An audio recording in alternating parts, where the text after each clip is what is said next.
Hey, salut, c'est Mathias et Makim. Et aujourd'hui, on vous montre comment faire la vidange.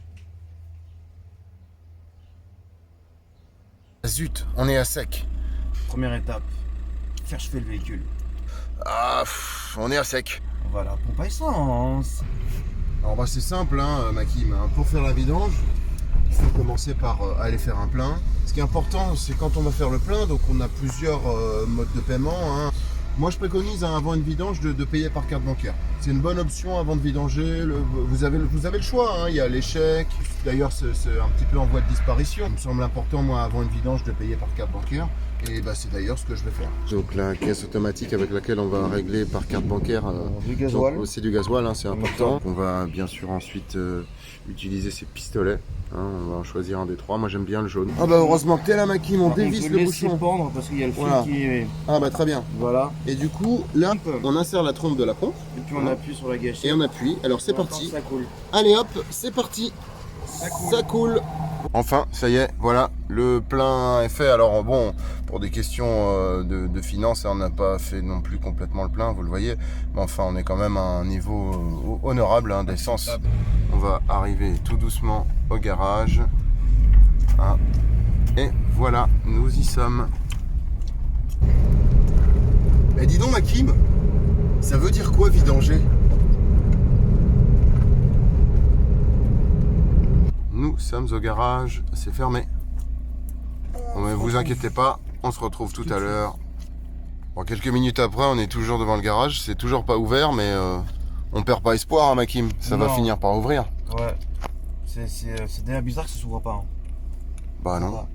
Mais la vidange, c'est pas un truc qu'on est censé faire nous-mêmes. Bah si. Faudrait peut-être qu'on ouvre le garage du coup. Ouais, vas-y, on va ouvrir. Allez, on y va. À rentrer le véhicule, c'est un camion, donc il faudrait prendre quand même assez large. Hein, vous le voyez, le garage n'est pas de toute grandeur, mais on devrait pouvoir s'en sortir.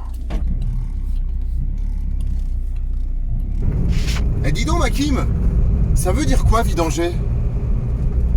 Ça veut dire enlever l'huile du moteur pour la renouveler.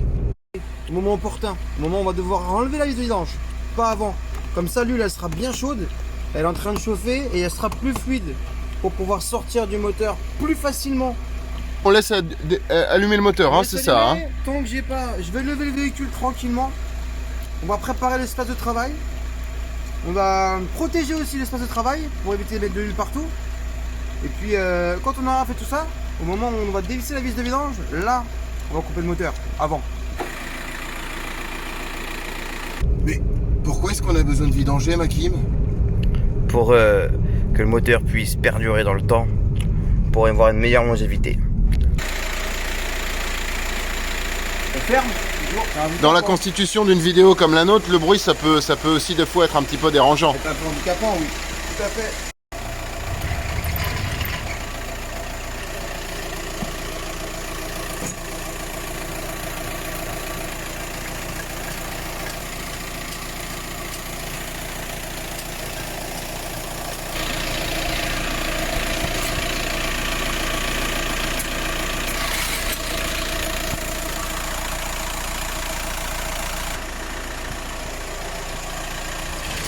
Mais dis donc, Maxime, moi j'ai l'impression d'une chose, là, le contact est toujours pas coupé. Non, Mais il y a besoin d'autant chauffer le véhicule pour une vidange. mais mieux, comme ça, plus elle est fluide et plus elle va descendre facilement. Plus rapidement, plus facilement et plus fluide. On est paré, on va pouvoir couper le véhicule. Tac. On est parti. On passe en dessous. Donc là, il n'y a pas de cache moteur. Normalement, il peut en avoir un ici. Là, on n'en a pas.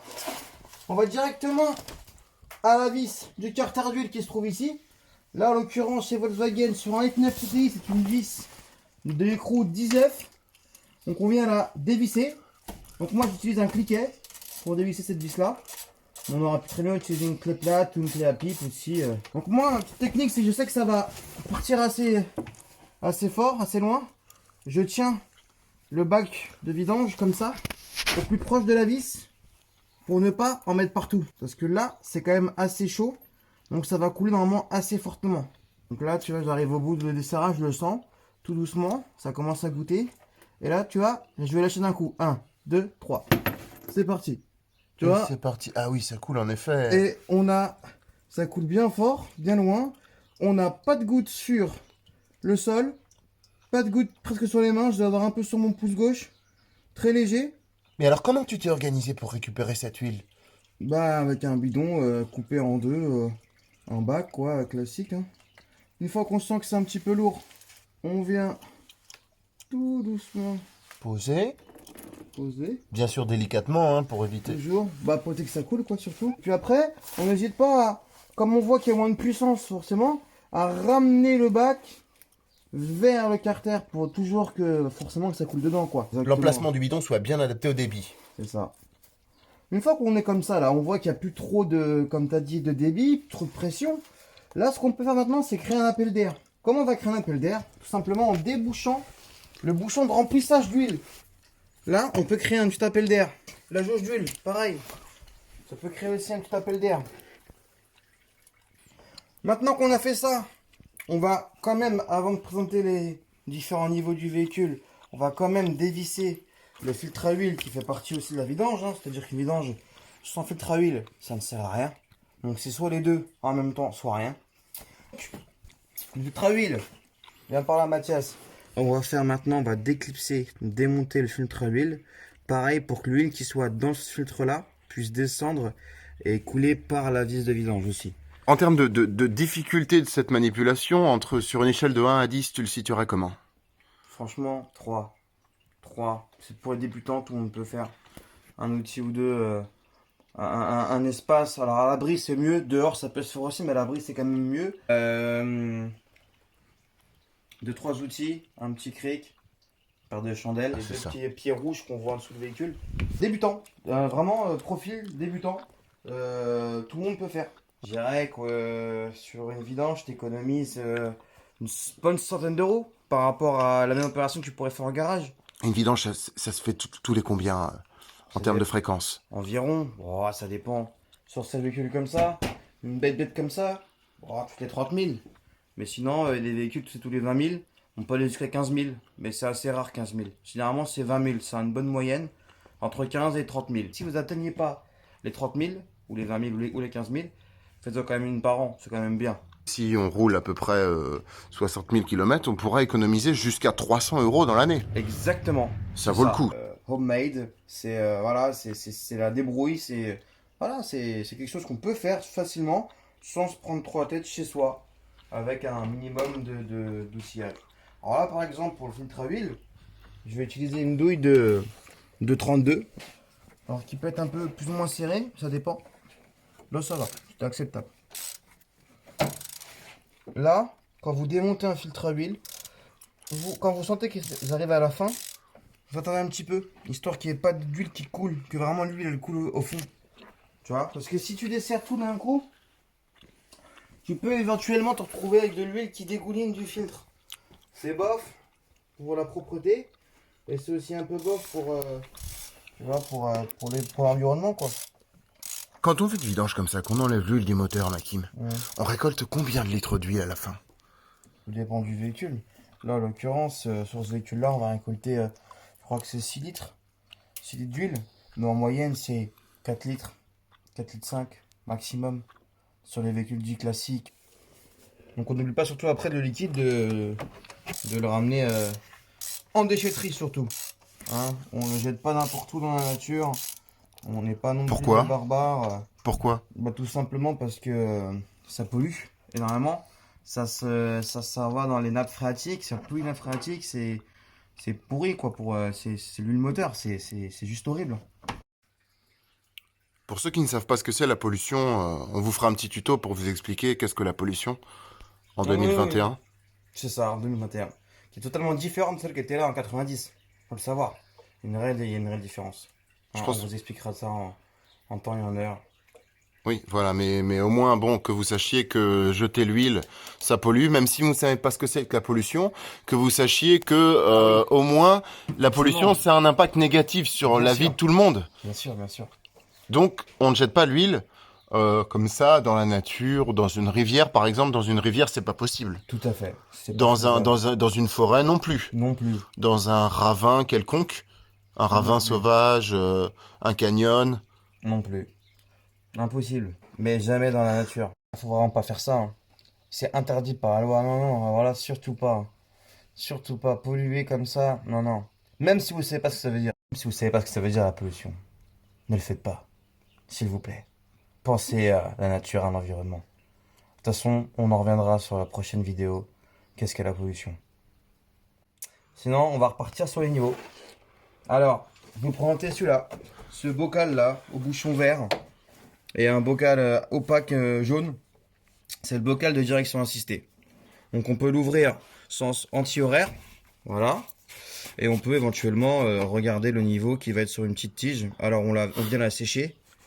Et là, pour prendre le niveau, pour aller replonger, on n'a pas besoin de le resserrer. On le pose comme ça. Ah, ça c'est une astuce. C'est vrai que moi par exemple, en tant que néophyte, j'aurais jamais pensé à ça. Voilà. Je l'aurais resserré. Et là, on voit bien le hot et cold. Hot ou cold. Là, on voit bien qu'il y a le... Alors, hot... Et pourquoi cold? Pourquoi cold? Ah, c'est cool, pas cold. Ok. Donc, ça veut dire qu'on est arrivé au niveau cool. Ce niveau, il est cool. Regarde. Ah, c'est ça. En plus, on n'arrive plus pas au niveau cool. Bah, écoute, c'est le niveau qui est cool. Donc voilà, comme son nom l'indique, c'est le bon niveau du coup. Bah ouais, parce que hot, ça voudrait dire qu'on a trop, du coup, de ce que je vois. Et ça serait pas bon. Non, mais tant que c'est cool, moi je trouve que c'est bien. Voilà. Je connaissais pas ces nouveaux indications de niveau. C'est vraiment très cool en plus. Donc Bah, on en découvre, hein. On a beau faire des tutos pour expliquer aux gens un petit peu comment essayer de bien se débrouiller dans la vie. C'est ça. On continue même en faisant des tutos de découvrir des choses. Exactement. Ça sert à tout le monde, c'est mutuel. Alors là, on arrive sur le niveau de liquide de lave-glace. C'est le seul niveau où on n'a pas besoin de faire le niveau. C'est-à-dire que il n'y a pas de maximum minimum. On peut le remplir jusqu'en haut. Ça peut dégueuler, bien comme il faut, pas un problème. Généralement, c'est signalé par un logo bleu de vitrage et avec donc le bouchon aussi bleu. Là, en jaune, on va avoir le kit de frein. Toujours ce logo-là, l'espèce de carré de stop avec les deux parenthèses et le rond au milieu. Donc là, pareil, on peut ouvrir. Généralement, c'est rare qu'on fasse le niveau du liquide de frein. Pourquoi? Parce que c'est un circuit fermé. Le liquide ne peut pas sortir, quoi. Il ne peut pas être consommé, tout simplement. Et le dernier pour la fin, c'est le liquide de refroidissement. Ici. Donc généralement, pareil, bouchon bleu ou noir, ça dépend des constructeurs. Là, on est chez Volkswagen, c'est un bouchon bleu. Essayez de l'ouvrir celui-là plus quand le véhicule est froid. Voilà, donc faites pas ça avec le bouchon. Et pareil, le niveau est indiqué sur le côté. Là, on est entre les deux, on est bon. On est parti pour le remplacement du filtre à huile. Démonter le filtre à huile de la cloche. La cloche, on la garde. Le filtre à huile, on le jette. Pince, tournevis plat, à votre guise. Vous venez et vous le... Voilà, sortez comme ça. On prend le chiffon. On vient nettoyer grossièrement l'intérieur. Là, un dégraissant. Un dégraissant, ce que j'appelle moi du nettoyant de frein. Voilà. Et dis donc, Makim, Ouais. pourquoi il y a besoin de filtrer l'huile? Bah pour les impuretés. Comme ça, ce filtre à huile là, il récupère les impuretés qui peuvent être dues à un tas de choses. À l'entrée de... Quand l'air rentre dans le moteur, éventuellement on peut avoir des impuretés au niveau de l'air qui vont après se mélanger à l'huile. Et ce filtre à huile là, il vient récupérer les grosses impuretés, quoi, je dirais. Le pas de vis de la cloche du filtre à huile, pour bien nettoyer, pour pas avoir de fuite d'huile. On remarque quand même qu'il est beaucoup plus propre qu'à l'origine. Hein. Oh bah ça va tout de suite. Hein. On prend le doigt, l'index, c'est important de prendre l'index. L'index c'est important surtout. On vient plonger dans de l'huile propre que j'ai mis dans un bouchon. L'huile de la voiture qu'on va mettre après. Et on vient badigeonner autour le joint. Voilà. On refait une deuxième fois avec l'index, toujours. Tout ça pour garder une bonne lubrification. Et surtout pour quand on va serrer le filtre, que ça ne vienne pas s'accrocher, que ça ne vienne pas détruire le joint. Une fois qu'on a fait ça, on fait la même opération sur le deuxième joint qui est déjà installé sur le filtre à huile. Tac. Et là, on vient simplement clipser de manière droite le filtre dans la cloche. Donc là on est parti. On peut enclencher ça dans le véhicule. Voilà. Toujours on vis à la main au début. Histoire d'être sûr qu'on est bien dans le pas de vis, qu'on prend bien. Pour pas foirer le pas de vis. On ne dit pas que c'est une cloche qui est en plastique. Donc assez fragile. Donc on va en prendre en compte pour le serrage. Bon alors, vous l'avez compris, on a besoin d'un petit peu de hauteur pour se surélever afin d'être à niveau par rapport au moteur. Je vais donc récupérer une palette que je vais transmettre à mon frère pour qu'il puisse se surélever.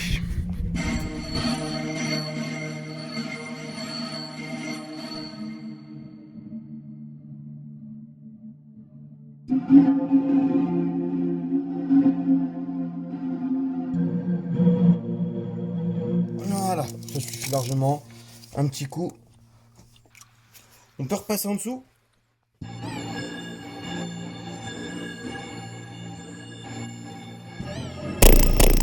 Alors ici, on n'a peut-être pas les outils que pourrait avoir, tous les outils que pourrait avoir un grand garage, mais par contre, on a une force familiale non négligeable. C'est ça.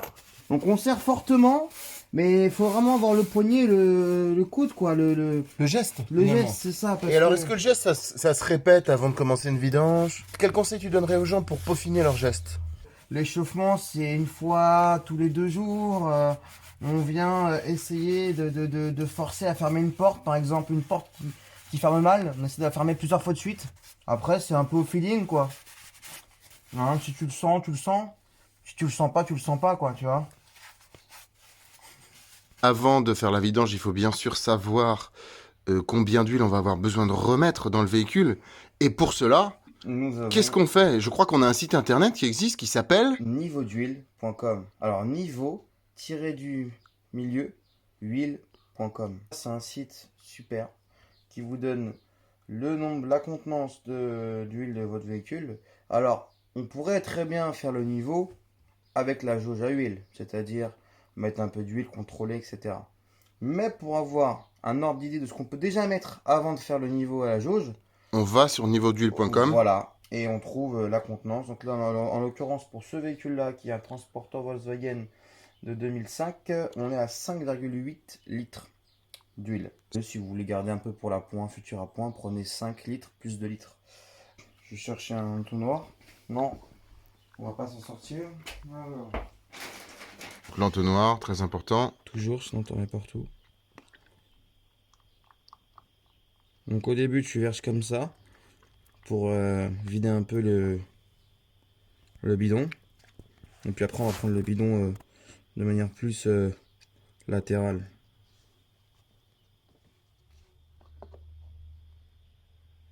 Voilà, quand on voit là, vous voyez, là il n'y a plus de bulles. Il n'y a plus de. Comment dire?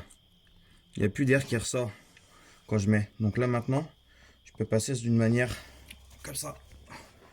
Voilà. Tac. Donc là, il faut avoir le coup de main. Voilà. Tout doucement, ça sera un petit précipité. Sinon, on en met partout.